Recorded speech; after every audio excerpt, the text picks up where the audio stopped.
Why do white people keep putting this in my comments? Listen, y'all, I am mixed and white passing, but when people ask me my ethnicity, I don't go around saying I'm black. I say I'm white because I'm seen in this world as a completely white woman. I got whiter parts of me. You want to see those too? Because I've never denied that I'm white. I'm just using my white privilege, the experience that I've had living up close with white people, and the experience that I have as a biracial person, having experience being in the black community as well on the black side of my family, to be able to really draw some attention to what the is wrong with this world. And you want to know one of the things that I've noticed, although the black community has its issues, as every community does, you want to know which community is really weird and creepy and creates most of the issues? Whites are coming! Nothing pisses me off more than seeing a white person get online talking about, just imagine if it was an all-white Super Bowl, how outraged it would be. I ain't gotta imagine. We seen it already. We seen it plenty of times. TV shows, movies, concerts. Nigga, we seen it. Why does everything have to be about race? We're never gonna move. Bitch, this whole country was built on race. Off the backs of black people and slaves. Y'all used to eat us. Y'all ate us. Made furniture out of our hair. It's never not gonna be about race. It ain't no kumbaya. Black people were massacred in Tulsa, Oklahoma in 1921. 100 years ago. That was y'all grandparents. It was so long ago. That's 100 years ago. Fred Hampton was assassinated in 69 at 21 years old because he was getting too powerful. FBI, the government. This is so aggravating because y'all don't even want to teach your kids the proper history. You don't want your kids learning how much of a monster y'all were, your ancestors were, to everybody, especially black people. You don't want to talk about they're going to grow up feeling shame. They should. As a white person, you should feel shamed about what your ancestors done to people. That's American history. You want to prop up all the good white shit and then try to erase and water down. It was just slavery. Couple race riots. We couldn't eat in the same building. But we all got together in the end. Teach them all the history. The right way. Israeli researchers say early detection of the most dangerous form of skin cancer is proving to be beneficial. Officials attribute a recent decrease in the number of new cases of melanoma in Israel to their ongoing sun safety campaign. Still, the Jewish state has one of the highest rates of skin cancer in the world. We have immigrant population that came from the former Russia. They have light skin, and they love the sun because they didn't have it. So some of them, when they came, we have to re-educate them. They were coming to the emergency room with burns because, you know, they were like giving themselves completely to the sun without any protection. And we have a lot of others who came, you know, in the 20s and 30s and 50s. They came from the western part of Europe or other parts. Nell Diallo was having a great time dancing and twerking in the aisle on an empty plane before an early morning flight. She's the flight attendant whose twerking cost her dream job. I didn't think that being so happy can turn into something like this. She posted the video on TikTok along with the caption, "What's wrong with a little twerk before work?" But after the video went viral, she says Alaska Airlines fired her. I decided to just take advantage of the moment to wake myself up and get myself like hyped up for my day, basically. What did they say to you? They just said that I broke their social media policy. Nell had only been on the job for 6 months. She was twerking to celebrate the end of her probationary period. Why did you decide to post the video? And I was really proud of myself that I came so far. I just didn't think that my video and my post and the way I was dancing would be deemed as inappropriate. I put on such a proud face every time I stepped on that plane. And for them to terminate me without giving me a chance, it just was unfair. I actually felt like the bus was about to blow up. It was a dramatic scene, a fireball causing many to fear the worst. This is going to be a bus vehicle on fire, unsure if it is occupied. But thanks to school bus driver Dorian Pace, he and all 15 students making it off unharmed before the flames got out of control. Thank you so very much for making all bus drivers across the state proud. He's now being hailed a hero. I would feel such a level of comfort putting my kids on one of your school buses, knowing that there are men and women of this character. The bus was heading to Monticello Middle School in Cleveland Heights, Ohio, Thursday morning when Pace says he heard a loud boom coming from underneath the bus. When I pulled over, I actually heard another boom, and I saw smoke coming from the right rear tire, and then I saw flames. Pace says once he saw the flames, he went into what he calls bus evacuation mode. And what was going through my mind was, I can't lose any kids. So I quickly got everybody off the bus. We all exited through the regular front door because the fire was coming from the right rear. The fire quickly spread throughout the entire bus. Students, at first unaware of just how serious it was. We were all scared. We called our parents. It was like a couple of booms. Then when we got somewhere, I forgot exactly where it was, the bus driver said, everybody get off the bus. Residents nearby watching in fear as it all unfolded. I heard a big boom. I looked out the window and I saw flames coming from the side of the bus. Authorities say the fire sparked somewhere between the wheel well. The exact cause is still under investigation. Pace says his prayers were answered that day. I pray on the bus every day. I try to pray before I pick up the kids, and God just answered my prayers.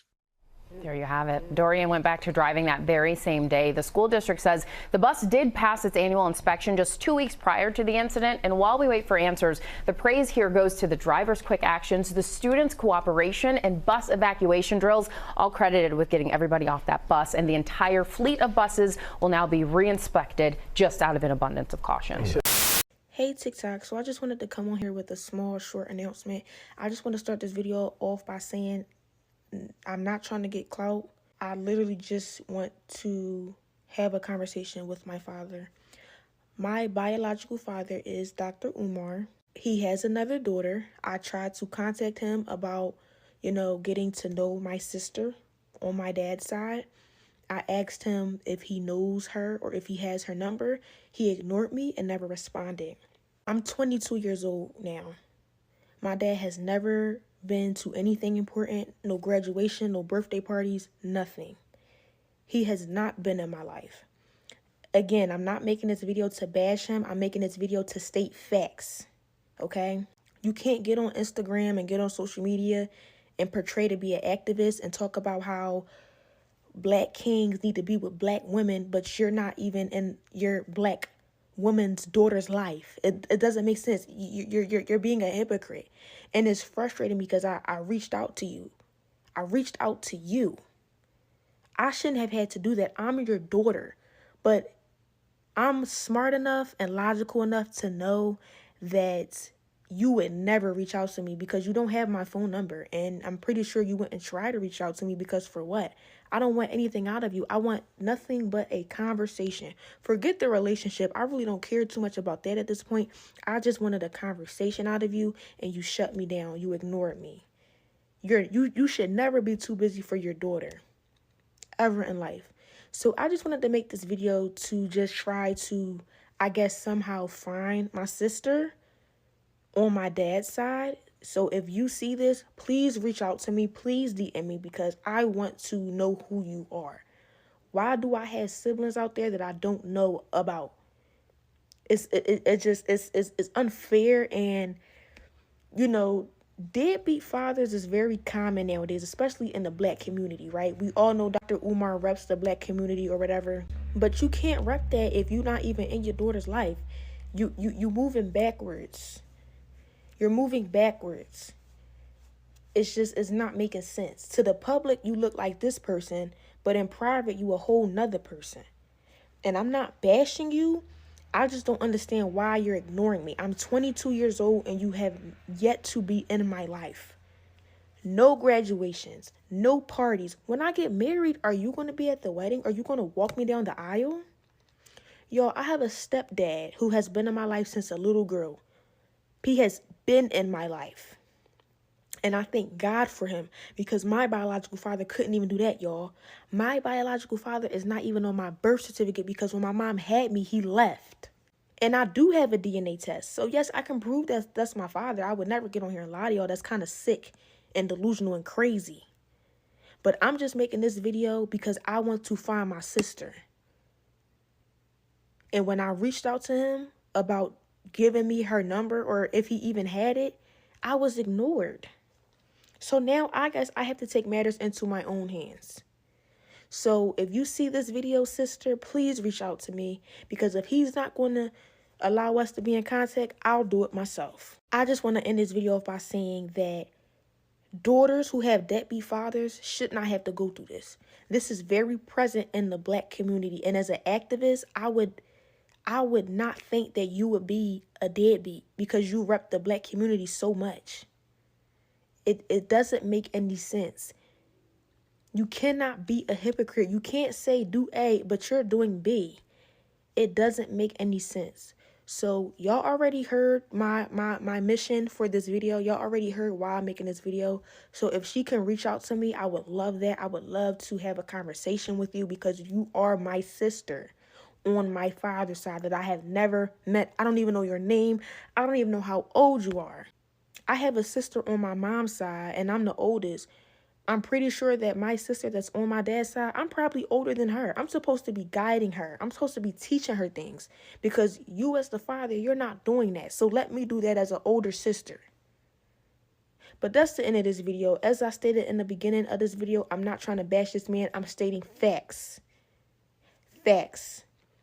And in the next clip, I will show y'all the screenshot of me trying to reach out to him, and he ignored me after I asked him if he had my sister's phone number. So here you go.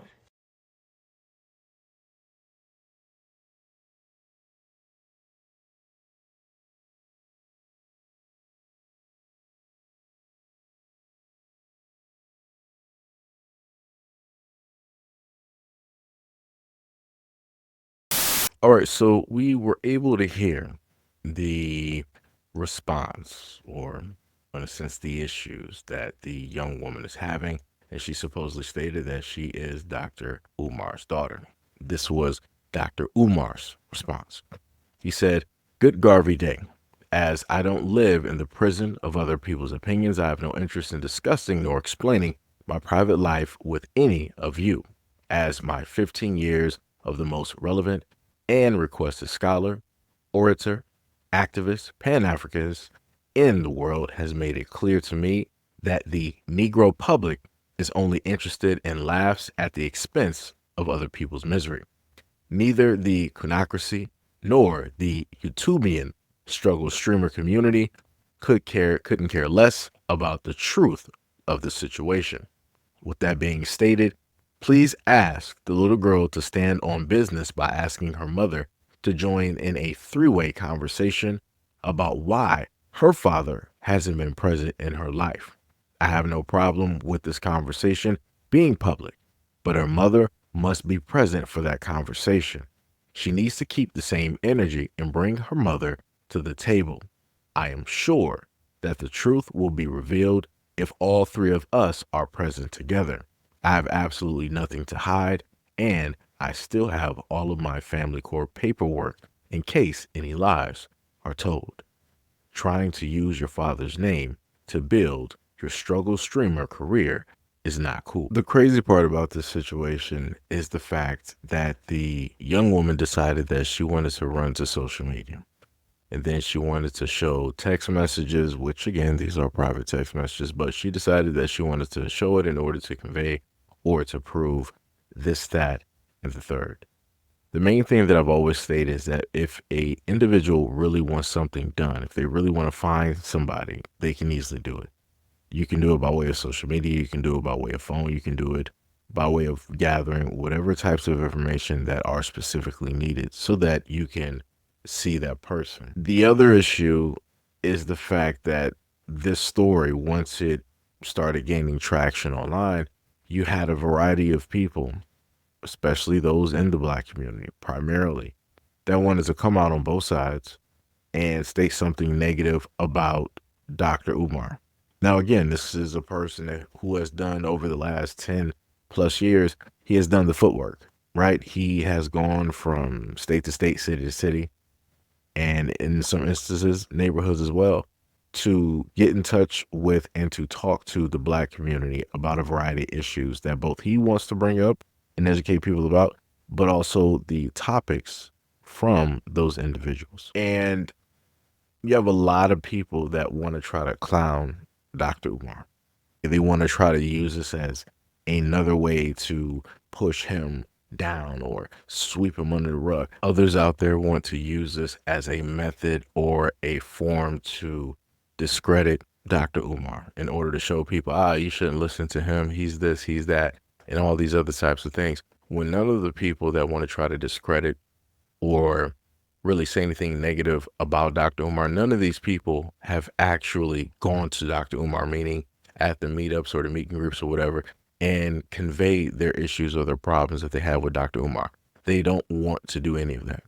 They would rather be online or some type of soapbox and try to be this type of focal point to show that, yes, I told you guys this and I told you guys that. This is why you should never da-da. But the thing about it is that nobody is asking the question Dr. Umar had to point it out in so many words. Nobody's asking the question on why is it that the mother is not a part of the conversation? Why is it that you have the daughter, in a sense, going on the attack and stating all these things on social media? Where is the mother in all of this? Why is it that she's not specifically talking or speaking about why it is that Dr. Umar allegedly was not there for his daughter, allegedly? Like I said, it's a little bit weird to me when people want to say certain things and bring certain things up, but then at the same time, they want to say that, oh, I'm not bashing. I'm just stating straight facts. No, you are. You literally said that Dr. Umar is your father. You said for the simple fact that he did not take care of you at all. He wasn't there for any special times, any birthdays, any celebrations. He just wasn't there. The only person that was there was your stepfather. And you said that he's done the utmost for you. And again, I asked the question, if that is the case, if he's done so much more for you, more than any other person directly out here, then why is it that you don't stay focused on your stepfather? Why focus on somebody that's not focused on you, allegedly? Why focus on somebody that hasn't gotten contact with you, allegedly? This is why there are realistically three sides to a story. Well, this is all I'm hoping. I'm hoping that people will get the closure that they deserve. I agree with Dr. Umar where he stated that the mother should be involved in the conversation and she should be made to answer why it is that Dr. Umar was not in the child's life or allowed. And as I've stated before, that you have a lot of vindictive mothers directly out here. And if the guy does not want a relationship with the mother, but he still wants to be in and around the child's life, he still wants to be present, he still wants to, be a father. A lot of women don't like that. A lot of women feel as though that if you don't want to be with them, you don't get a chance to actually be around the kids, no matter if you're a good guy or not.